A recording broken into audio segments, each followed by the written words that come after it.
Hi everyone, I welcome you all to my YouTube channel. Guys, my name is Abhishek and this is lecture number 3 of the ongoing complex number series. So in today's lecture, I am going to discuss about the argument as well as modulus of a complex number. होता क्या है, कैसे calculate करते हैं, कुछ question भी करेंगे उसके ऊपर. तो चलिए let's start. The topic is complex number. The topic is modulus. First we will discuss about the modulus. सबसे पहले बात करेंगे मॉड्यूलस के बारे में. देखिए जरा थोड़ा ध्यान से समझिएगा. जैसे आपके पास कार्टेशियन कोऑर्डिनेट सिस्टम होता है in which there are two axis if you are discussing it in two dimension. अगर आप उसको दो डायमेंशन में डिस्कस कर रहे हैं तो दो एक्सिस होती है, एक्स एक्सिस और वाई एक्सिस. मैं किसी जब कॉम्प्लेक्स नंबर को डिनोट करता हूं that X plus iota Y, it means that with imaginary term I am actually having the Y. So the y-axis is said to be the imaginary axis. Y-axis is said to be the imaginary axis, and the x-axis is said to be the real axis. Y-axis जो है वो है imaginary axis, x-axis जो है वो है real axis. Now the next important thing is there that yes, now see. If I am considering a complex number z is equals to x plus iota y, so what I am trying to do is to depict it as per the Argand plane. इसको हम बोलते हैं Argand plane. जैसे आपके पास Cartesian coordinate system होता है ऐसे ही आपके पास होता है Argand plane. अब यहां पर ये जो है ये this is the distance from the origin, और अगर आप इसको प्रोजेक्ट करेंगे on x axis as well as y axis, x axis और y axis के ऊपर ये है y axis और ये है x axis. अगर आप इसको प्रोजेक्ट करेंगे x axis और y axis के ऊपर तो ध्यान से देखिए, अगर मैं कंपेयर, मुझे ये लेंथ निकालनी है, this that is the modulus length of complex number. Length of complex number, complex number की जो लेंथ है फ्रॉम ऑरिजिन, ऑरिजिन से, length of complex number from origin is known as modulus. उसको बोलते हैं मॉड्यूलस. जो लेंथ है complex number की कहां से, ऑरिजिन से, उसको बोलते हैं हम मॉड्यूलस. जी हाँ, जो लेंथ है कॉम्प्लेक्स नंबर की कहां से, ऑरिजिन से, उसको बोलते हैं modulus. Now I am having a right angle triangle. मेरे पास एक राइट एंगल ट्राइंगल है जिसके अंदर ये क्या है, वाई एक्सिस है, वाई डिस्टेंस है, ये क्या है, एक्स डिस्टेंस है. तो मैं पाइथागोरस लगा करके क्या फाइंड आउट कर लूंगा, X square plus Y square. तो मैं पाइथागोरस लगा करके ये फाइंड आउट कर सकता हूं that mod Z is always X square plus Y square. Mod z is always X square plus Y square. Mod z जो है हमेशा क्या होगा, X square plus Y square. For example आपके पास कोई कॉम्प्लेक्स नंबर है z is equal to 3 plus 4 iota, तो यहां से मॉड z आपके पास क्या आ जाएगा, 3 का स्क्वायर प्लस 4 का स्क्वायर, कितना आ जाएगा, 5. ये लेंथ है. And let me tell you very confidently that it doesn't matter in which of the quadrant the complex number is actually lying, चाहे वो सेकंड में, थर्ड में, फोर्थ में. अगर वो सेकंड क्वाड्रेंट में तो कॉम्प्लेक्स नंबर होगा कुछ ऐसा, minus X plus iota Y. उस केस में आपके पास अगर आप z को लिखना चाहेंगे तो कुछ ऐसा लिखेंगे, माइनस 3 प्लस 4 आयोटा. तो यहां से आपके पास, यहां से भी z की जो वैल्यू है वो कितनी आ जाएगी, -3 का स्क्वायर प्लस 4 का स्क्वायर, अगेन इट इज 5. अगर वो थर्ड क्वाड्रेंट में है -3 -4 आयोटा, तो यहां से मॉड z की क्या वैल्यू आ जाएगी, अंडर रूट -3 का स्क्वायर -4 का स्क्वायर, स्टिल इट इज 5.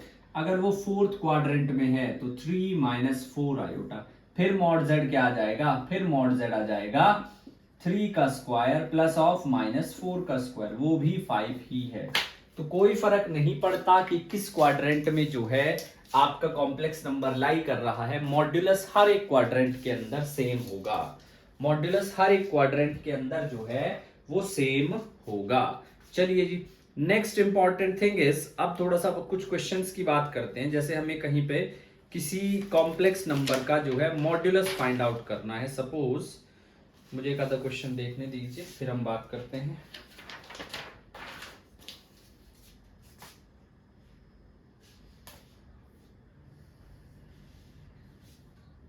हमें मॉड्यूलस फाइंड आउट करना है। सपोज क्वेश्चन है z is equals to 1 minus iota root 3 divided by 2 into 1 minus iota. मुझे इसका जो है मॉड्यूलस फाइंड आउट करना है। इस क्वेश्चन का जो है वो मॉड्यूलस फाइंड आउट करना है। तो चलिए जी लेट स्टार्ट। तो देखिए अब एक जो है हम लोग मॉड्यूलस फाइंड आउट करते हैं। सबसे पहले आपको इसको सिंप्लीफाई करना होगा। 1 minus iota root 3 is 2 minus 2 iota, multiply करेंगे 2 प्लस 2 आयोटा से, डिवाइड करेंगे 2 प्लस 2 आयोटा से। अब देखिए यहां पर पहले इसकी इसमें 2 minus 2 iota root 3 plus 2 iota minus और minus square plus 2 root 3 divided by 2 टू जा 4, 2 टू जा 4 8। तो आपके पास बचता है 2 1 plus root 3 plus 2 iota 1 minus root 3 divided by 8। जो इवेंचुअली कॉम्प्लेक्स नंबर बचा है वो बचा है root 3 plus 1 by 4 plus iota root 3 minus 1 by 4। अब we have to find out its modulus. पहले आपने कॉम्प्लेक्स नंबर को क्या किया, उसको सिंप्लीफाई कर लिया, उसके बाद आप उसका जो है मॉड्यूलस फाइंड आउट कर रहे हो z। तो कितना आ जाएगा 1/4 मैं पहले ही बार रख रहा हूं, रूट 3 प्लस 1 का स्क्वायर प्लस रूट 3 माइनस 1 का स्क्वायर। जब आप इसको सिंप्लीफाई करेंगे तो what do you will get is 3 का स्क्वायर 3, रूट 3 का स्क्वायर 3, 1 का स्क्वायर 1 प्लस 2 रूट 3 का स्क्वायर 3, 1 का स्क्वायर 1 माइनस 2 रूट 3। तो 2 रूट 3 से 2 रूट 3 कैंसिल, z की वैल्यू क्या आ जाएगी 3 प्लस 1 4, 4 4 8। तो 2 रूट 2 अपॉन 4 यानी कि root 2 upon 2, that is the modulus. इस तरीके से आप लोग जो है मॉड्यूलस फाइंड आउट कर सकते हैं। एक क्वेश्चन और कंसीडर करेंगे हम लोग।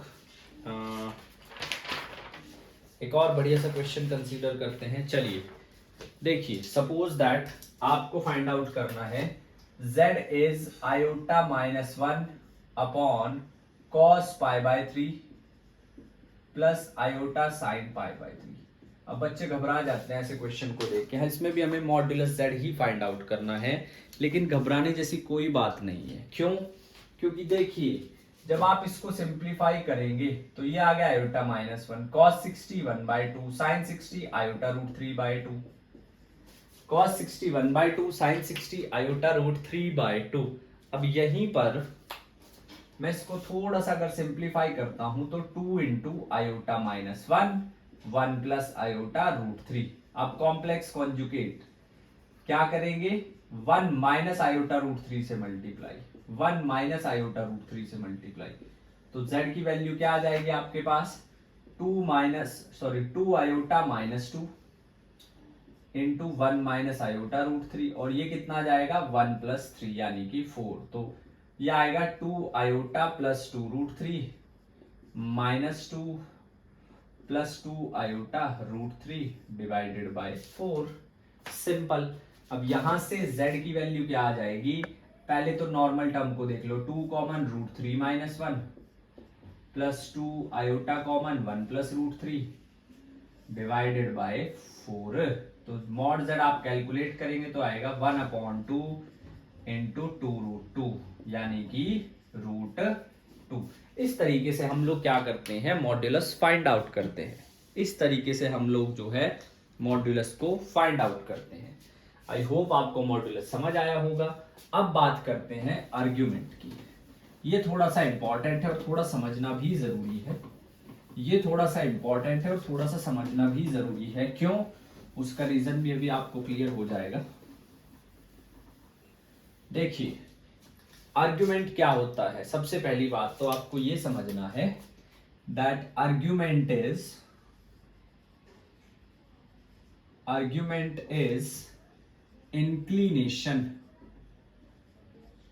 Inclination of complex number. मेरे पास जो भी कॉम्प्लेक्स नंबर है उसका इंक्लिनेशन क्या है किस पर? On horizontal axis. मेरे पास जो भी कॉम्प्लेक्स नंबर है उसका हॉरिजॉन्टल एक्सिस पे क्या इंक्लिनेशन है उसको बोलते हैं हम आर्ग्यूमेंट। कैसे? ये मैंने बनाया है फिर से, और ये मेरे पास कोई कॉम्प्लेक्स नंबर है। z of x comma y is what? x plus iota y। तो ये कुछ इस तरीके से, ये क्या है? y है, ये क्या है? x है। एक x है, एक y है। कुछ इस तरीके से हम लोग जो है इसको देखेंगे। नेक्स्ट थिंग इज क्या? This inclination, this is theta. तो जब मेरे पास कुछ इस तरीके से है, दिस इज थीटा, तो ये मेरे पास आ जाएगा tan theta is what? Perpendicular upon base. Theta कितना आ गया आपके पास? tan inverse y upon x। tan inverse y upon x, ये मेरे पास आ गया है theta. tan inverse y upon x। अब यहां पर आप इसको ऐसे नहीं याद रखेंगे, आप इसको ऐसे याद रखेंगे, tan inverse imaginary term divided by real term. Imaginary term divided by real term, इसको बोलते हैं हम tan inverse. Imaginary term divided by real term, उसको बोलते हैं हम लोग tan inverse x। tan inverse x। अब देखो नेक्स्ट इंपॉर्टेंट पॉइंट यहां से क्या है? अगर आपको, सबसे पहली बात, आर्ग्यूमेंट दो तरह के होते हैं, एक नॉर्मल आर्ग्यूमेंट जो हमने अभी भी कैलकुलेट किया है, क्या? ये। एंड एक होता है प्रिंसिपल आर्ग्यूमेंट।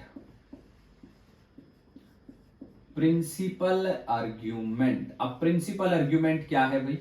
प्रिंसिपल आर्ग्यूमेंट का मतलब है कि आर्ग्यूमेंट तो है बट वो सिंगल वैल्यूड है, वो एक ही होगा 360 के पूरे क्वाड्रेंट के अंदर, इट विल बी 1। तो अगर आपके पास फर्स्ट क्वाड्रेंट की मैं बात करूं, first, second, third and fourth, मेरे पास 4 है, first, second, third and fourth. तो सबसे पहले देखिए, ध्यान से समझिए, क्या जब मैं क्वाड्रेंट सिस्टम की बात करता हूं, फर्स्ट के अंदर आपके पास थीटा नॉर्मल है, थीटा ही प्रिंसिपल है, N P, N for normal, P for principal. Second के अंदर थीटा, ये हो जाएगा पाई माइनस थीटा। थर्ड के अंदर थीटा, ये हो जाएगा minus pi minus theta. Fourth के अंदर थीटा, ये माइनस थीटा। इस तरीके से आप अलग अलग क्वाड्रेंट के अंदर आर्ग्यूमेंट को फाइंड आउट कर सकते हैं। और ये अलग अलग क्यों? क्योंकि जो नॉर्मल आर्ग्यूमेंट है वो मल्टी वैल्यूड होता है, जो सिंगल प्रिंसिपल आर्ग्यूमेंट है वो सिंगल वैल्यूड होता है। नॉर्मल आर्ग्यूमेंट मल्टी वैल्यूड होता है, जो आपके पास प्रिंसिपल है वो सिंगल वैल्यूड है। मैं 4 एग्जांपल लिखता हूं। z is 1 plus √3 iota. तो नॉर्मल आर्ग्यूमेंट सबसे पहले बात करेंगे, नॉर्मल को स्मॉल से रिप्रेजेंट करते हैं, that is tan inverse y upon x। ये कितना आया है आपके पास? π/3। प्रिंसिपल आर्ग्यूमेंट की अगर मैं बात करूंगा तो प्रिंसिपल आर्ग्यूमेंट भी फर्स्ट क्वाड्रेंट में है तो π/3। आपको क्वाड्रेंट को चेक करना पड़ेगा। अगर मेरे पास कॉम्प्लेक्स नंबर है z is equals to -1 plus √3 iota, तो आर्ग्यूमेंट z कितना आ जाएगा? -π/3। सीधी सी बात है, -π/3, क्योंकि √3 अपॉन -1। प्रिंसिपल आर्ग्यूमेंट कितना आएगा? वो आ जाएगा पाई माइनस π/3, 2π/3। अगर आपके पास z है -1 माइनस √3 आयोटा, तो नॉर्मल आर्ग्यूमेंट क्या रहेगा? π/3। बट प्रिंसिपल आर्ग्यूमेंट क्या रहेगा? z minus of 2π/3। कैसे? Pi minus theta will be 2π/3, पहले से ही माइनस है तो -2π/3।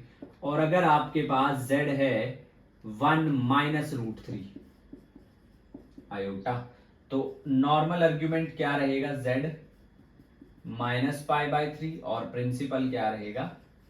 प्रिंसिपल भी यहाँ पर क्या रहेगा, माइनस माइनस प्लस π/3। इस तरीके से आपको पहचानना है। अगर आपसे स्मॉल लेटर्स में पूछा गया है तो नॉर्मल है, कैपिटल में पूछा गया है तो प्रिंसिपल है। स्मॉल में पूछा गया है तो नॉर्मल है, कैपिटल में पूछा गया है तो प्रिंसिपल है। कुछ प्रॉपर्टीज भी होती हैं इसकी, आर्ग्यूमेंट की कुछ प्रॉपर्टीज भी होती हैं। अगर मैं उनके बारे में बात करूं, मेनली देयर आर 4 प्रॉपर्टीज। सबसे जरूरी 4 प्रॉपर्टीज हैं। Number 1, argument of iota. Iota का आर्ग्यूमेंट होता है π/2। आर्ग्यूमेंट ऑफ 1 का आर्ग्यूमेंट होता है 0। तीसरा, argument of Z1 plus argument of Z2। अगर 2 कॉम्प्लेक्स नंबर का आर्ग्यूमेंट आपने कैलकुलेट करना है तो वो किसके बराबर होगा, argument of Z1 Z2। Fourth, argument of Z1 minus argument of Z2, ये हो जाएगा argument of Z1 plus Z1/Z2, argument of Z1 by Z2। And fifth one is argument of Z1 raised to the power n will be n argument Z1। तो these are some very simple yet very confidential information regarding argument। argument के हिसाब से, क्योंकि books में आसानी से समझ नहीं आती है, तो that's why I'm telling you argument 2 तरह के होते हैं, प्रिंसिपल और नॉर्मल। जब हम पोलर फॉर्म में चेंज करेंगे तब हम नॉर्मल आर्ग्यूमेंट की बात करेंगे, जब हम पोलर फॉर्म में चेंज करेंगे तब हम नॉर्मल आर्ग्यूमेंट की बात करेंगे। चलिए एक क्वेश्चन कर लेते हैं एंड लेट मी सी कौन सा क्वेश्चन अच्छे से कर पाएंगे जिसमें हम आर्ग्यूमेंट फाइंड आउट कर सके।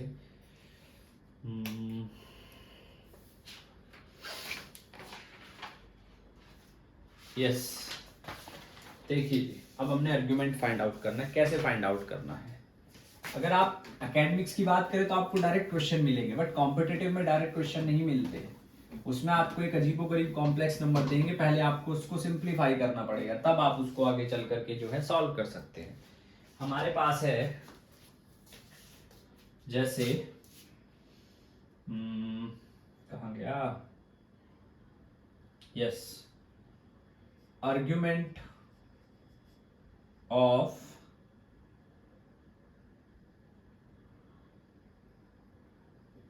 Three cos 300 minus iota sine, नहीं एस, इसको पोलर फॉर्म के बाद करेंगे, पहले एक नॉर्मल कर लेते हैं।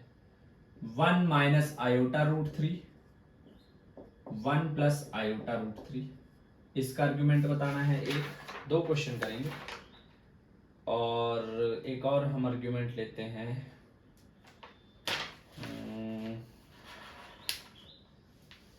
एक कंपटीशन को उठा लेते हैं।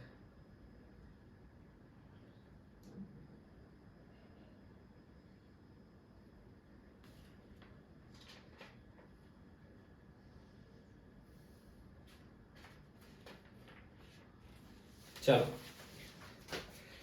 पहले इसके आर्ग्यूमेंट को कैलकुलेट करते हैं, फिर अगले की बात करेंगे।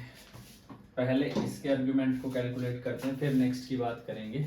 तो सबसे पहले क्या करेंगे, 1 minus iota root 3, 1 plus iota root 3, 1 minus iota root 3, 1 minus iota root 3। यहाँ से कितना आ जाएगा, 1 माइनस आयोटा रूट 3 का स्क्वायर, यहाँ से कितना आ जाएगा 1 प्लस 3। तो इसको जब ओपन करेंगे 1 plus 3 minus 2 iota root 3 divided by 4, तो क्या आ जाएगा यहाँ पर 4/4 माइनस 2 रूट 3/4 आयोटा, ये बना है 1 माइनस रूट 3/2 आयोटा।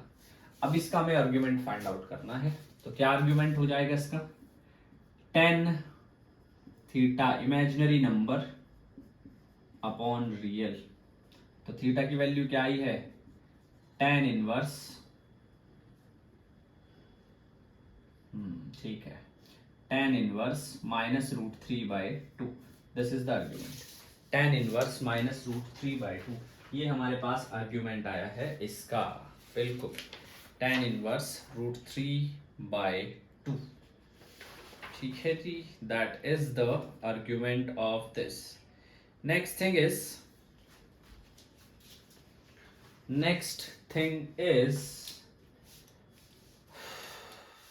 ठीक है ना, हमने a का स्क्वायर प्लस b का square minus 2ab upon a plus B, 4 से 4 कैंसिल, 3 + 1 -3/2। ठीक है।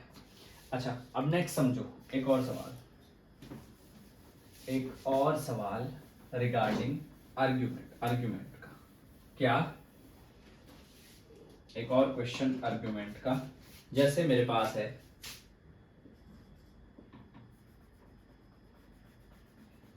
tan इनवर्स, चलो कॉम्प्लेक्स नंबर है 1 + आयोटा अपॉन 1 - आयोटा स्क्वायर। इसका मुझे आर्ग्यूमेंट फाइंड आउट करना है। 1 + आयोटा 1 - आयोटा का स्क्वायर, इसका मुझे आर्ग्यूमेंट फाइंड आउट करना है। तो क्या हो जाएगा, पहले इसको सिंप्लीफाई करेंगे, स्क्वायर को बाद में ओपन करना है। 1 + आयोटा 1 + आयोटा, ऊपर बच गया 1 + आयोटा का स्क्वायर डिवाइडेड बाय 1 + 1, ऊपर आएगा 2 आयोटा अपॉन 2, क्या गया आयोटा स्क्वायर, आयोटा का स्क्वायर इसका क्या आएगा -1। तो मुझे इसका आर्ग्यूमेंट फाइंड आउट करना है, कॉम्प्लेक्स नंबर है ये, तो tan थीटा क्या आ जाएगा 0/-1, यानी कि 0, क्या आया है 0, बट सेकंड क्वाड्रेंट में, तो 180 भी लिख सकते हैं, क्योंकि सेकंड क्वाड्रेंट में तो 0 नहीं लिखेंगे, -1 यानी कि अगर ये अपर गेन प्लेन है तो इस तरफ कहीं यहाँ है, तो कितना बनाया है 180।